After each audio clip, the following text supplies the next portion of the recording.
আমি আগেও বলেছি আমার পায়ে মেহেদি পরতে বেশি ভালো লাগে হাতের তুলনায়। আমি হাতের থেকে পায়ে মেহেদি একটু বেশিই পরি, কারণ এটা আমার ভালো লাগে। তো ইদানিং আমার দেখতেছি যে পায়ের তালুতেও মেহেদি পরতে ইচ্ছা হয়, যার কারণে আমি পায়ের তালুতেও এইবার দিয়ে আমি 2 বার পায়ের তালুতে মেহেদি পরছি। এর আগে একবার মেহেদি পরছিলাম পায়ে।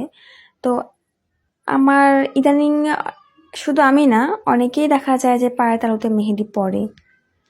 তো আমার কাছে মনে হয় যে এটা দেখা যায় না। একটা কথা যে এটা পায়ের তালুতে মেহেদি দিলে না মেহেদি দেখা যায় না, কিন্তু তারপরেও কেন জানি মনে হয় যে পায়ের তালুতে মেহেদি দিলে আমার একটু শান্তি শান্তি লাগে। আমার কাছে মনে হয় জাস্ট আমার নিজের ইচ্ছা বা মানে আমার মন চায় তাই আমি পায়ে মেহেদি পরি। এখানে কোনো বাধ্যবাধকতা নাই যে মেহেদি পায়ের তালুতে পরতেই হবে। অনেকের প্রশ্ন থাকে যে পায়ের তালুতে আবার কে মেহেদি দেয়, পায়ের তালুতে তো মেহেদি দেখা যায় না।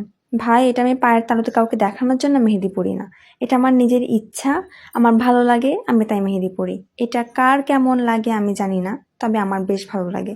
এজন্য আমি মিনিমাম চেষ্টা করি আমি পায়ে মেহেদি পরার। পায়ে মেহেদি পরতে আমার অনেক ভালো লাগে, যার কারণে আমি হাতের তুলনায় পায়ে একটু বেশি মেহেদি পরি। তবে ইদানিং আমি তালুতেও মেহেদি পরি। এছাড়া আমি ছাড়াও অনেকেই পায়ের তালুতে মেহেদি পরে, যদি এটা দেখা যায় না, এটা সত্যি কথা, কিন্তু আমাদের ভালো লাগে, এটা মনের শান্তির জন্য পায়ে মেহেদি পরা। আশা করি সবাই বুঝতে পেরেছেন।